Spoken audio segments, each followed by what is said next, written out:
Bonjour Yves. Bonjour Stéphanie. Tout d'abord, merci beaucoup de nous accueillir ici pour faire cette interview par rapport à l'état de santé de la Wallonie. Merci à toi. On le rappelle, tu es médecin en santé publique, alors maintenant ça fait bientôt 1 an que tu es ministre. Comment est-ce que tu te sens comme ministre? C'est vrai que c'est très intéressant de passer du rôle d'observateur de la société civile, professeur en santé publique, à un rôle, je dirais, politique où on doit faire passer un message, on doit mener des politiques publiques cohérentes et on doit aussi convaincre dans un gouvernement qu'il faut avancer sur certains axes. Donc c'est une année d'observation vraiment passionnante où en tout cas j'ai pu rencontrer beaucoup de parties prenantes. On a maintenant vraiment des bases pour faire des réformes, amener des changements, faire des vraies propositions et, je dirais, rendre opérationnelles les promesses qu'on avait faites lors de notre campagne électorale dans le mouvement Les Engagés par rapport aux ressources humaines, par rapport à la santé mentale, par rapport à toute une série de problématiques de santé publique. Alors on a effectivement fait beaucoup de promesses en matière de santé. Naturellement, on sait aussi qu'il faut revaloriser les métiers et avoir un budget beaucoup plus important pour la santé. Certaines personnes nous reprochent qu'on va faire des coupes budgétaires vu la situation budgétaire au niveau wallon. Qu'est-ce que vous avez envie de leur dire aujourd'hui à ces gens-là? Alors qu'il faut être tout à fait rassuré sur la dimension santé dans laquelle d'abord, à la fois au niveau fédéral, où on a maintenu la norme de croissance, le gouvernement Arizona à 2,5%, donc maintenir, je dirais, des ressources supplémentaires chaque année pour assurer les soins de santé. À l'échelle régionale, nos compétences, c'est plutôt la prévention, tout ce qui est dimension communautaire, mais aussi les hôpitaux, la santé mentale, et toute une série de compétences. Et là, on maintient l'ensemble du budget et on double le budget de la prévention puisqu'on va augmenter de 40 millions d'euros par an le budget de la prévention et donc ça nous donne beaucoup plus de perspectives par rapport à un vrai plan de santé mentale qui touche essentiellement les jeunes, donc rendre beaucoup plus accessible des professionnels de première ligne. On veut justement réformer toute la première ligne de soins et on veut renforcer cette prévention dépistage des cancers, mais prévention par rapport à la santé mentale et aussi prévention par rapport à toutes les dimensions environnementales qui conditionnent la santé des gens. Justement, la santé mentale, on voit qu'elle se dégrade chez les jeunes et qu'est-ce que concrètement le gouvernement de la région wallonne et de la Fédération Wallonie-Bruxelles veut faire pour améliorer cette santé mentale des jeunes? Et c'est vrai que la situation de la santé mentale, mais ce n'est pas propre à la Wallonie, c'est en général en Europe, chez les jeunes est plutôt catastrophique. Je pense qu'il faut utiliser les bons termes. Donc il faut agir surtout en termes de prévention et puis bien sûr renforcer la première ligne dans les prises en charge. Donc nous, ce qu'on a fait au niveau de la région wallonne, c'est agir sur nos leviers. Nos leviers, c'est renforcer les professionnels de la première ligne. On a renforcé et maintenu toute une série de psychologues de première ligne pour que les jeunes, et les moins jeunes d'ailleurs, aient accès à cette aide psychologique de première ligne. On a revu complètement la première ligne de soins pour qu'il y ait beaucoup plus d'équipes pluridisciplinaires qui puissent prendre en charge ces problèmes de santé mentale, mais autres, et que ce ne soit pas seulement en colloque singulier, mais que ce soit une équipe complémentaire qui puisse prendre en charge ces problèmes. Et puis, il faut agir en termes de prévention. J'en suis persuadé. La prévention, c'est bien sûr aider les jeunes à rentrer dans le monde de professionnels parce que souvent ils sont laissés seuls, on ne les aide pas. Ça, c'est une dimension très importante. Il y a la dimension vraiment liée aux addictions, parce que ça joue sur la santé mentale. Je parle des addictions de drogue essentiellement, mais ça peut être aussi l'alcool, la consommation excessive d'alcool qui entraîne des situations aussi chez les jeunes tout à fait dramatiques. Donc on doit travailler sur cette dimension des addictions, on doit travailler surtout sur la qualité de vie, le bien-être et la dimension environnementale, puisqu'on sait aussi que chez les jeunes, la dimension environnementale est très importante et qu'on peut avoir des angoisses ou des problèmes de santé mentale liés à cette transition climatique dans laquelle il faut trouver des solutions. Donc c'est les perspectives, donner des perspectives aux jeunes, que ce soit sur le plan du climat, de l'environnement, sur le plan social, sur le plan bien sûr professionnel et sur le plan aussi qualité de vie, parce que les jeunes ne fonctionnent pas comme nos générations, comme la mienne, je ne parle pas de la tienne, comme la mienne, puisque toi tu es jeune, et que leur valeur de travail, mais leur valeur par rapport à la vie qu'ils veulent, évolue, change, et c'est à nous aussi, politiques, de se rendre compte que dans nos réformes, on doit tenir compte de ça. Et alors, tu parlais des jeunes, et il y a aussi un aspect très important une mesure très importante en tout cas, que tu as pu mettre en place à la Fédération Wallonie-Bruxelles, c'est l'interdiction pour les jeunes d'avoir accès aux réseaux sociaux pendant les heures scolaires et je pense effectivement que c'est aussi une mesure qui contribue à la santé mentale des jeunes. Peux-tu en dire un peu plus aujourd'hui? Alors l'idée, c'était de voir le poids, je dirais, de notre addiction à tous, et les jeunes en particulier, aux écrans en général et aux réseaux sociaux en particulier. L'idée, c'est de se dire il faut plus d'éducation. Par rapport aux réseaux sociaux, il faut des temps de pause. Et donc c'est pour ça, et comme tu le dis, en Fédération Wallonie-Bruxelles, cette volonté à partir de la rentrée scolaire prochaine, qu'il n'y ait plus ces écrans à tout prix. On parle ici des portables, des téléphones pendant, je dirais, les heures de scolarité. Mais l'idée n'est pas d'interdire pour interdire. L'idée, c'est de se dire il faut aussi aider les parents qui sont pris par ces phénomènes où leurs jeunes sont en continu sur leurs écrans. Il faut aider les parents à trouver des alternatives et peut-être que ça passe par l'interdiction à l'école, mais peut-être que ça passera peut-être plus tard par moins de temps sur les réseaux sociaux. Ce n'est pas l'interdiction, c'est moins de temps sur les réseaux sociaux pour que d'autres activités soient plus favorisées, surtout que les parents aient des leviers eux-mêmes pour convaincre leurs jeunes qu'il n'y a pas que ça et que ça prend quand même beaucoup d'heures sur la journée. La prévention et la promotion de la santé, c'est aussi l'accès à l'alimentation. Alors récemment, on a vu que notre alimentation était mise à mal en fait à cause des PFAS et à cause d'autres perturbateurs endocriniens. Est-ce que toi, comme ministre de l'Environnement aussi, tu as des leviers au niveau régional pour prendre des mesures concrètes? Alors notre levier, comme tu le dis, c'est surtout de l'éducation, de l'information et ce qu'on appelle de la promotion de la santé.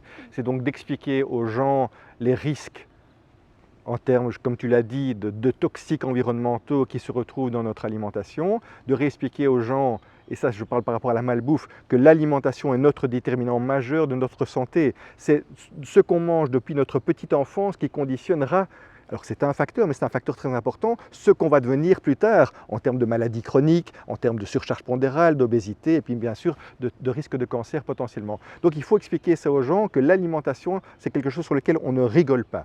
Donc c'est important. Et donc nous, pouvoir public, on doit favoriser une alimentation saine. Ça passe par plus de bio, j'en suis persuadé. Alors le bio n'est pas la solution à tout prix, mais quand même, si on redonnait un peu, je dirais, d'énergie parce que tu sais que le bio, la consommation a diminué après la crise Covid pour toute une série de raisons, il faut maintenant convaincre les gens que les circuits bio, les circuits courts, les productions locales, c'est ça qu'il faut absolument favoriser à tout prix. Et d'abord, c'est une dimension économique et sociale très importante, mais en termes de qualité, je dirais, de l'alimentation, ça joue aussi.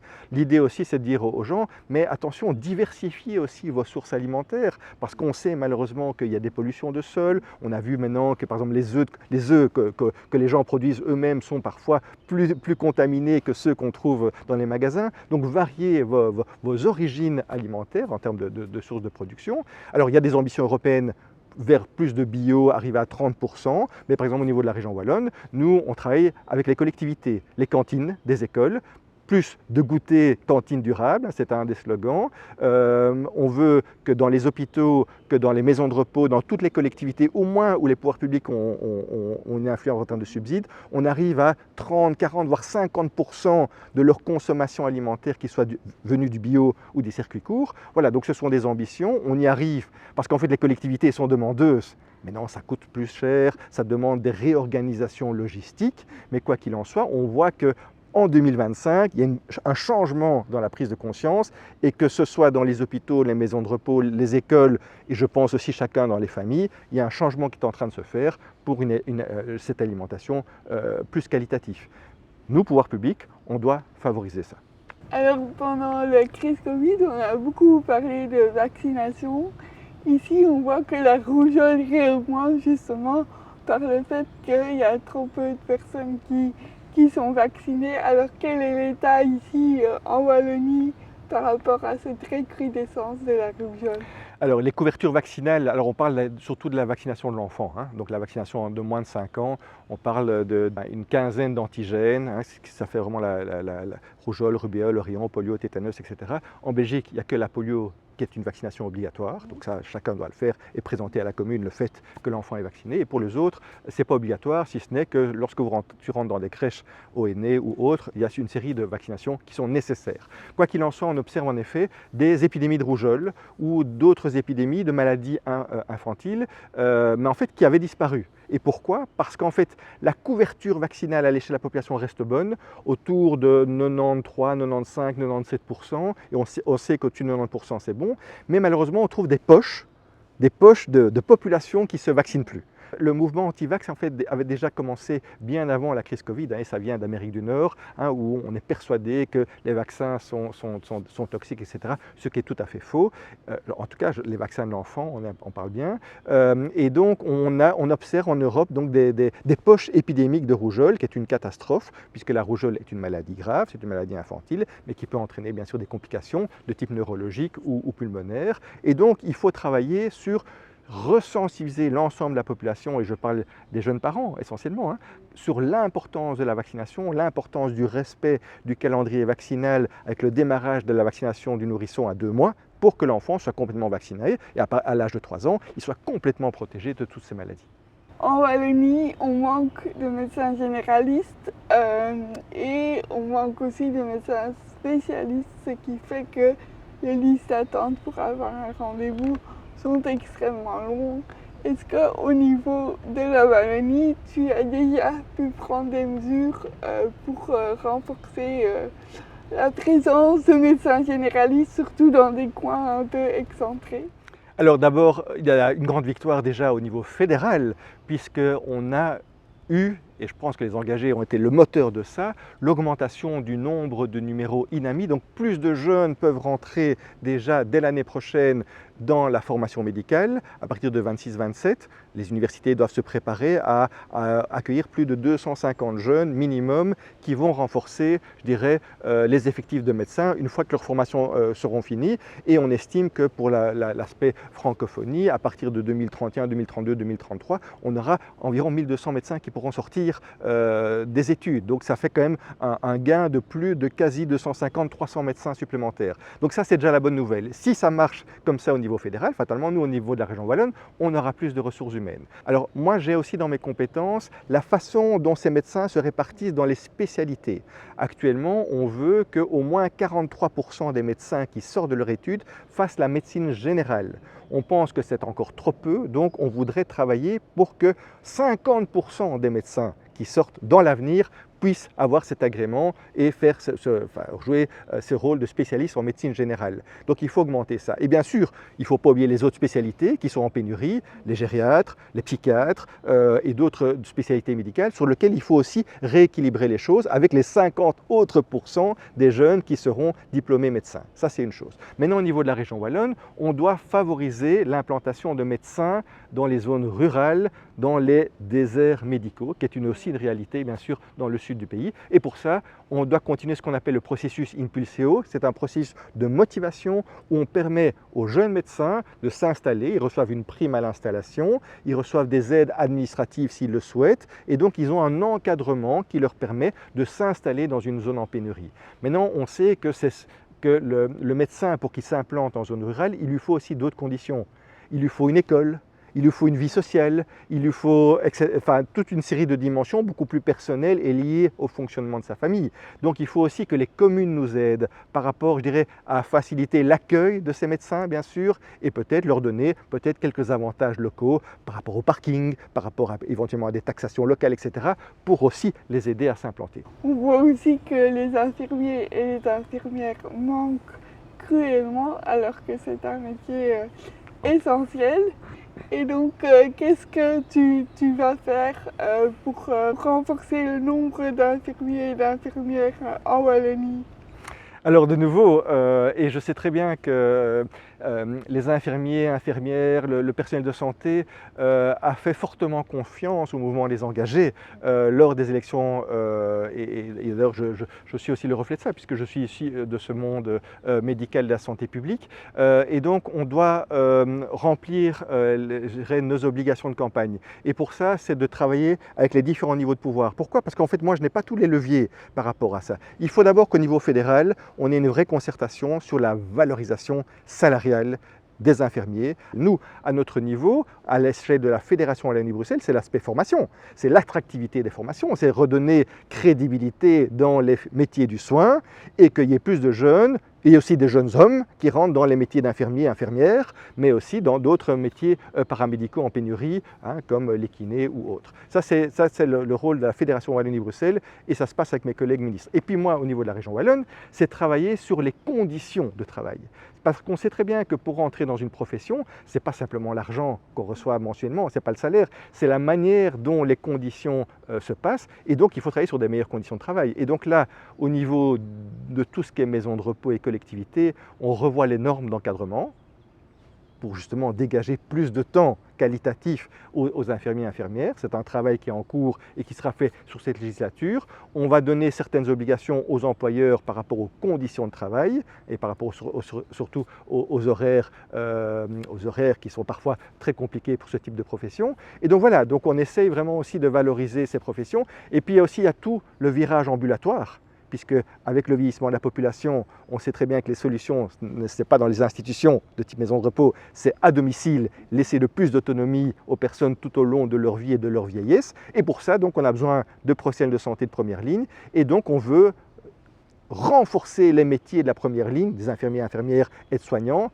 par des revalorisations aussi, et par, je dirais, leur donner des statuts particuliers et peut-être aussi valoriser des métiers infirmiers qui n'existent pas encore. Je parle par exemple de l'infirmier de pratique avancée ou l'infirmier communautaire, l'infirmière communautaire, qui sont des métiers qui existent mais qui ne sont pas suffisamment reconnus actuellement.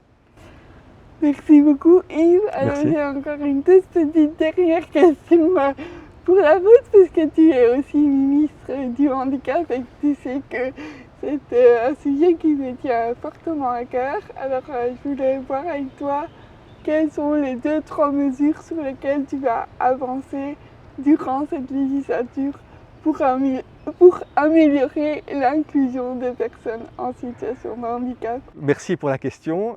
C'est une priorité, c'est le plus important. Mon objectif, alors il y a plusieurs stratégies, mais la grosse stratégie de la législature, c'est mettre en place en Wallonie un décret accessibilité sur 15 ans qui, bien sûr, donne des normes beaucoup plus strictes dans les institutions publiques, mais aussi les institutions privées sur l'accessibilité physique, l'accès aux chaises, l'accès aux rampes, etc. Mais pas que. Je veux aussi une accessibilité à l'information, à l'éducation, le fait que les jeunes avec porteurs de handicap puissent rentrer dans l'enseignement de base, que l'inclusion soit beaucoup plus naturelle et qu'il n'y ait pas systématiquement des freins pour que ces jeunes suivent des enseignements tout à fait normaux, que ce soit dans l'enseignement obligatoire ou l'enseignement supérieur. Je veux aussi que le recours au droit, et ça fera partie du décret accessibilité, soit beaucoup plus automatique et qu'il ne faut pas systématiquement toutes les années, tous les 2 ans, rappeler qu'on est porteur de handicap, rejustifier qu'on est porteur de handicap pour avoir une continuité de ces droits sociaux. Voilà, et donc ça c'est vraiment l'ambition. Beaucoup de pays ont ce genre de décret, mais centré exclusivement sur, je dirais, l'aspect physique, donc d'accessibilité physique. Moi je veux que ce soit un décret qui couvre toutes les dimensions, et une dimension que j'ai oubliée, c'est l'aspect accessibilité à la culture, et à la vie sociale. Et là aussi, bien sûr, je veux en tout cas proposer des mesures très concrètes. Merci beaucoup Yves pour cette agréable interview dans ce beau cadre. Merci à toi Stéphanie.